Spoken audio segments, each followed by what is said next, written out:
Damini Nirbhaya Amanat. Call her by what name you prefer. Her real name was India. Raped and killed brutally. The 23-year-old girl is no more, but she left the country awakened. It was the night of the 16th of December 2012 when a 23-year-old female physiotherapy intern was raped and murdered in a moving bus in which she was travelling with her male companion in New Delhi. There were 6 others in the bus, including the driver, all of whom raped the woman. The woman died from her injuries 13 days later while undergoing emergency treatment in Singapore.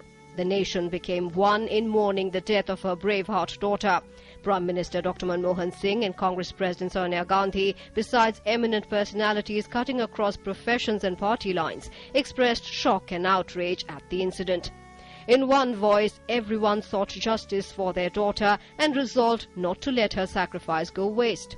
In view of the widespread protests, government at the centre and various states announced several steps to ensure the safety of women. On the 22nd of December 2012, Justice Verma Committee, headed by the retired Chief Justice of India J.S. Verma, was constituted by the government. The committee was asked to submit a report within 30 days to suggest amendments to criminal law to deal sternly with sexual assault cases.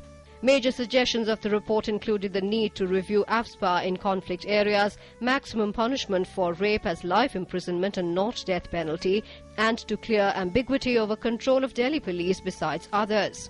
90% of the suggestions given by the Verma Committee report were incorporated into the ordinance. The ordinance was subsequently replaced by the Criminal Law Amendment Bill 2013 with numerous changes. All the accused were arrested and charged with sexual assault and murder. One accused is juvenile who was sentenced to 3-year term at a detention centre after being held guilty by the Juvenile Justice Board. Another key accused, Ram Singh, was found hanging inside his cell in Tihar jail. The fate of the remaining 4, Mukesh Singh, Akshay Thakur, Pavan Gupta and Vinay Sharma, lies with the court. Nirbhaya's death not only aroused concern and sympathy but gave birth to a society which is demanding a conducive environment for women and stricter laws to deal with those committing heinous crimes. Her unbounded courage and her indomitable spirit will never die and will never be forgotten. Bureau Report, DD News.